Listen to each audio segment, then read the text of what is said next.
Olá, prezados alunos, quem está falando é o vosso professor Esdras Bento com a aula Grego Instrumental.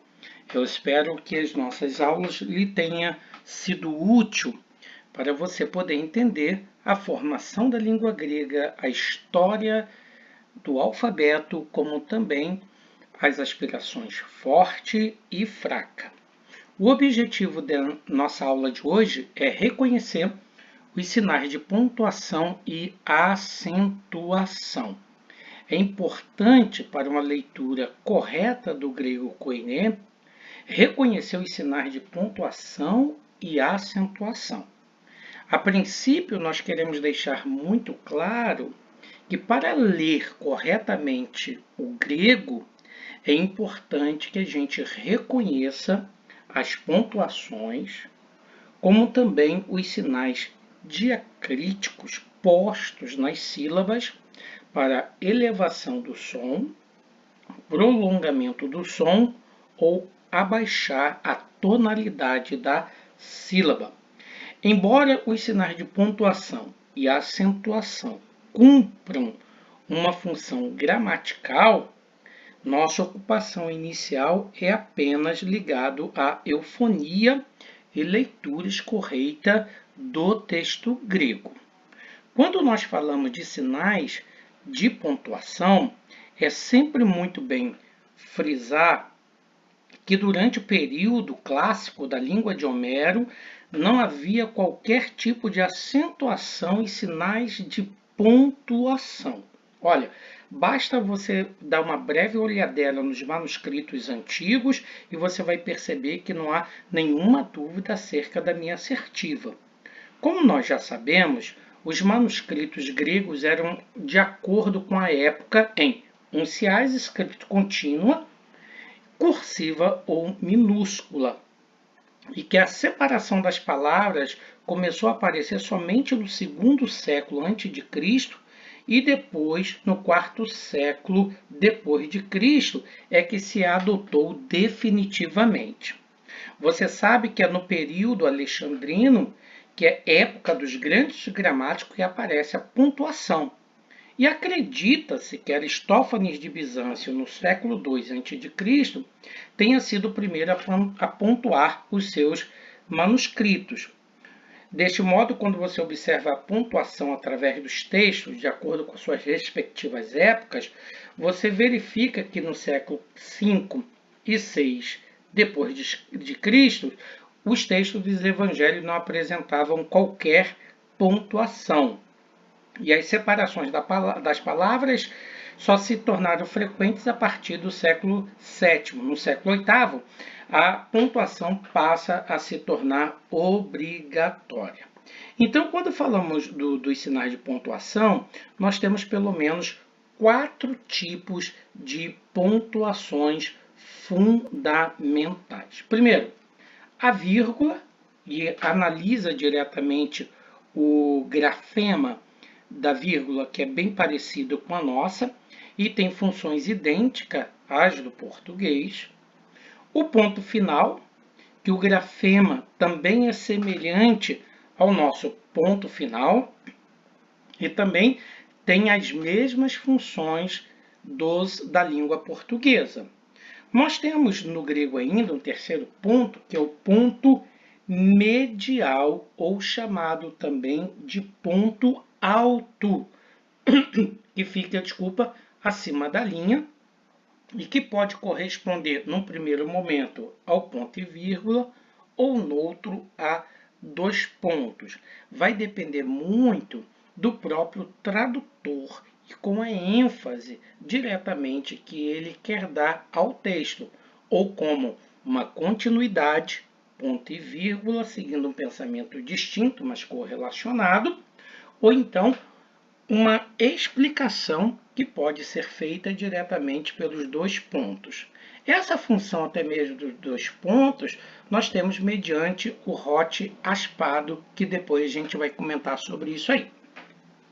Então, a vírgula semelhante à nossa, o ponto final semelhante ao nosso. Só o ponto medial ou alto, que aparece em cima da linha, que vai corresponder ao ponto e vírgula ou os dois pontos, de acordo diretamente com o tradutor.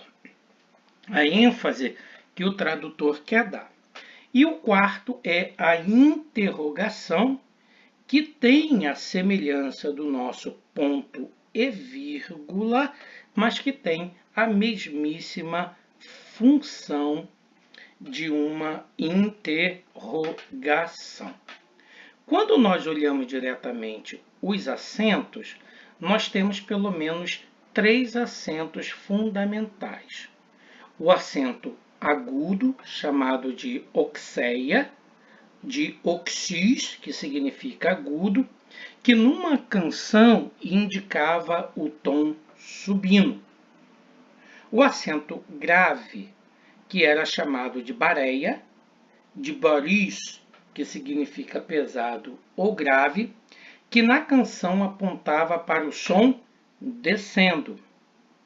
E o acento circunflexo, que era a união do grave com o agudo, que indicava que na canção a voz se eleva e se abaixa sobre a mesma sílaba. Quando você observa especificamente, você já verifica que, quanto às pontuações, no grego nós não temos o ponto de exclamação, embora diretamente algumas traduções da Bíblia ou elaboração de textos originais, como do texto recebido ou ainda do texto majoritário, aparece alguns pontos como o de exclamação, que não era diretamente um ponto conhecido especificamente nos manuscritos gregos, mas que fora colocado diretamente pelos editores da Bíblia. Quando nós falamos dos sinais diacríticos, que nós acabamos de falar sobre os três principais, é muito bem observar que os documentos do Novo Testamento, por exemplo, e anteriores a ele, não possuíam qualquer sinal diacrítico, como também não existiam os sinais de pontuação. Os sinais diacríticos, na verdade, que hoje nós encontramos, são adições posteriores feitas pelos editores ao texto da Koiné. O uso, na verdade, sistemático, segundo a tradição, deve, como nós falamos, a Aristófanes de Bizâncio. E quando você olha sobre esse aspecto, você vai observar que os acentos são apenas importantes para diferenciadores homógrafos, não sendo importantíssimos diretamente ao estudo do grego do Novo Testamento, mas que eles possuem diretamente algumas funções gramaticais que nós veremos adiante. Mas o nosso passo fundamental é dos acentos ou sinais diacríticos, apenas para nos ajudar na eufonia e leitura correta. Então, quando falamos desses sinais diacríticos, eles são, na verdade, sinais moduladores da sílaba. E embora, por exemplo, em português, os sinais diacríticos tenham a finalidade de indicar a sílaba tônica da palavra e caracterizar o som da vogal, na Koiné tem a única finalidade de indicar a sílaba tônica do vocábulo. E primitivamente os sinais diacríticos para os gregos indicavam, como falei, a entonação das palavras nas frases cantadas ou declamadas e eram propriamente indicadores musicais. Então, a esses sinais diacríticos que nós observamos, você pode ver diretamente aí a vírgula, que tem o mesmo nome e sentido em português, como nós já explicamos. E observe diretamente essa vírgula no exemplo que nós demos de Romanos capítulo 7, versículo 1. E agnoeite, vírgula, aí eu dou uma pausa. Adelphoi, vírgula, dou uma pausa. Gnoscosin gar nomo lalu, dou uma pausa. Rot, ro, nomus, e assim sucessivamente. Então veja que a função desta vírgula é dar, portanto, uma pausa diretamente na expressão. E agnoeite, pausa. Adelphoi, pausa. Gnosco singar nomulalo, pausa.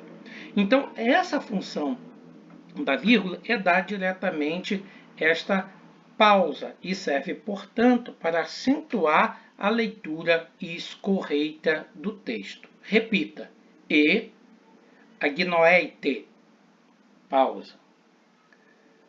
Adelphoi, pausa. Gnoscusin gar nomo lalo. Então veja, por exemplo, que eu falo e agnoeite, dou uma pausa. Adelphoi, dou uma pausa. Mas veja que quando eu falo a frase seguinte, eu falo gnoscusin gar nomo lalo, designando, portanto, que não tem diretamente a vírgula. Portanto, eu tenho que ir diretamente até o final da leitura sem nenhum problema. Então, e agnoeite, adelphoi, gnoscusin gar nomo lalo. E começa depois hot ronomos e assim vai. O ponto de interrogação, em grego, ele, como já falamos, é semelhante ao nosso ponto e vírgula em português, como aparece em 1 Coríntios, no capítulo 12, versículo 29. Me pantes apostoloi. Aí você vê ali semelhante ao ponto e vírgula. Me pantes profetai. Me pantes didaskaloi. Então ele está perguntando, são todos apóstolos? São todos profetas? São todos mestres? Então, a identificação diretamente dessa interrogação, que tem o sinal semelhante ao ponto e vírgula, tem que levar a leitura para esse tipo de entonação. Me pantes apostoloi? Pausa. Me pantes profetai? Pausa. Me pantes didaskaloi? Pausa. Eu não vou ler me pantes apostoloi, me pantes profetai, me pantes didaskaloi, como se fosse uma afirmação, porque não é uma afirmação como em português. Quando eu vou perguntar em português, são todos profetas? Eu tenho uma entonação que dirige diretamente ao sentido daquilo que eu estou perguntando e que vai designar diretamente a diferença e distinção, se eu estou fazendo uma afirmação ou se eu estou, portanto, fazendo uma interrogação.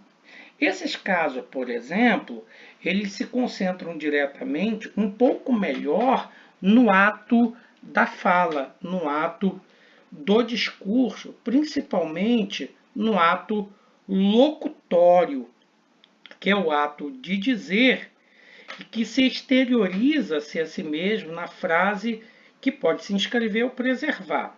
Já é diferente do ato ilocutório, que é aquilo que se faz ao dizer, por meio de uma série de procedimentos, paradigmas gramaticais, como o modo do verbo, portanto, na forma como nós falamos no discurso.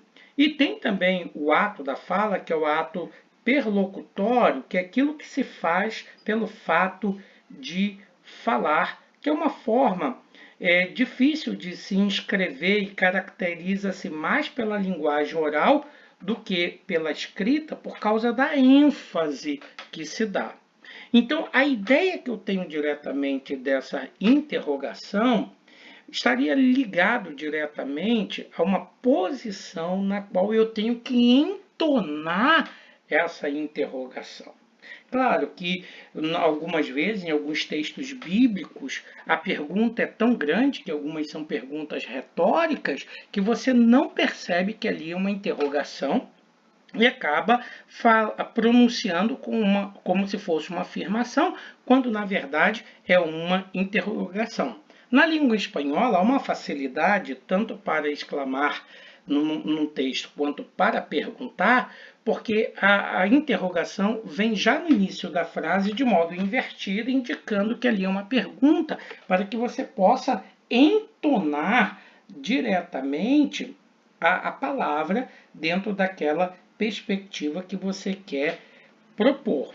Então aqui eu falaria me pantes apostoloi, me pantes profetai, me pantes didascaloi, dando diretamente essa ênfase.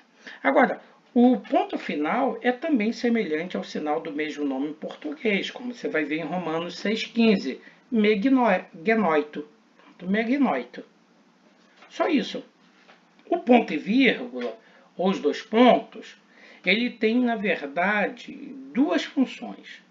Ele pode ser explicativo, no primeiro momento, como ele pode encetar o início de um diálogo.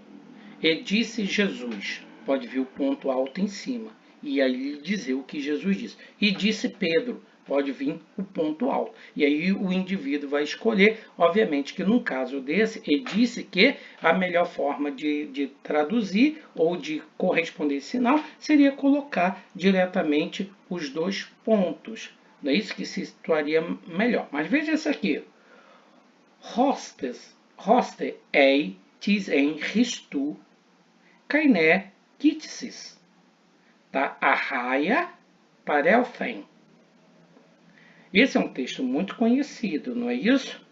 Que diz diretamente da nova criatura em Cristo, ok? Então, diretamente o texto diz: Hoste ei tis en Christu kainé kitsis.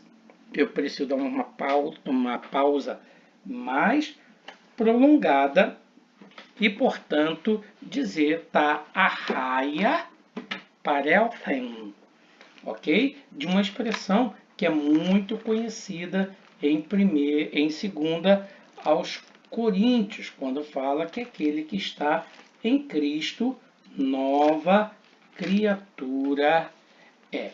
Então, diretamente, a pronúncia, a partir desses sinais, é diretamente para poder nos dar a maneira de falar e de ler corretamente. É claro que tem funções diretamente gramaticais.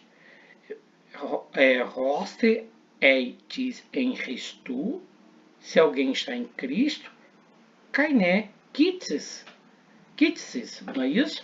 É nova criatura. Tá? Arraia parelfen, as coisas antigas e assim sucessivamente.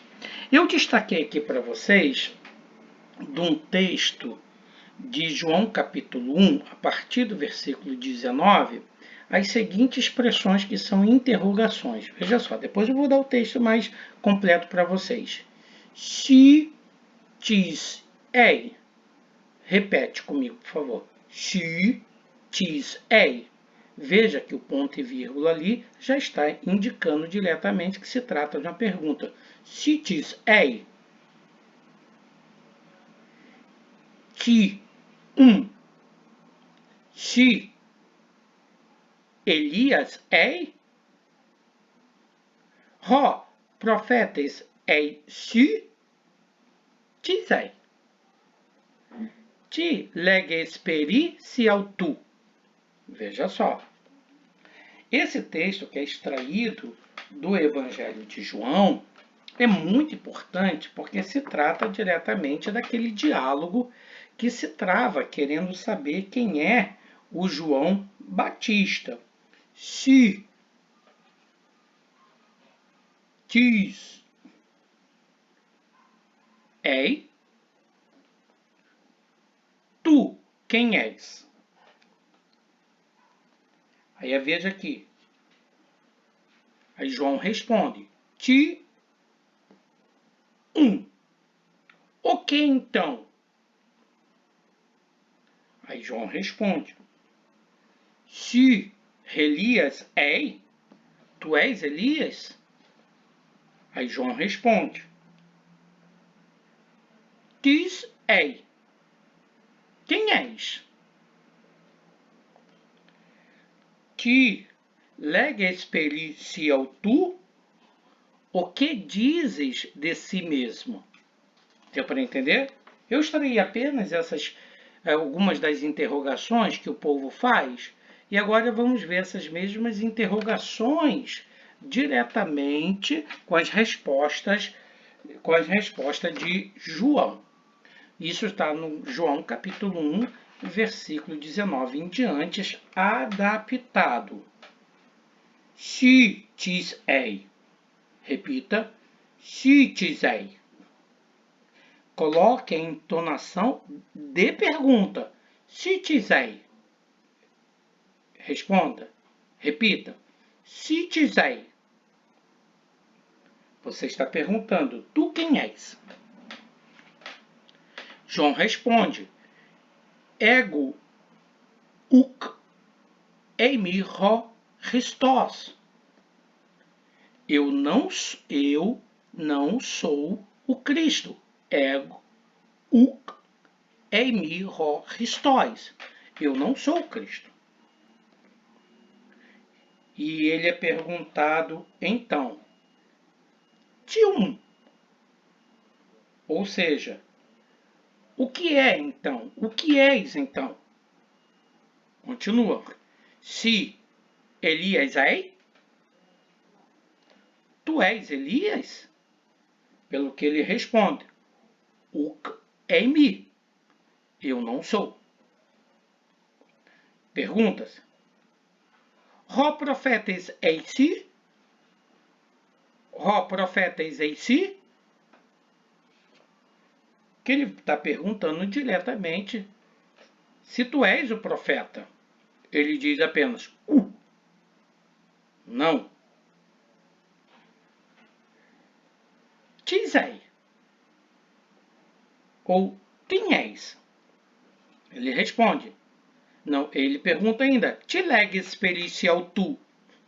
O que dizes acerca de ti mesmo? E João responde, ego phone buntos en te eremu. Não é isso? Eu sou uma voz no deserto. Uma voz que clama no deserto. Buntos. Aí vem outra pergunta. Tium baptizes eisi uk ei ho Christos uder Elias uder ho profetes. De novo. Tium baptizes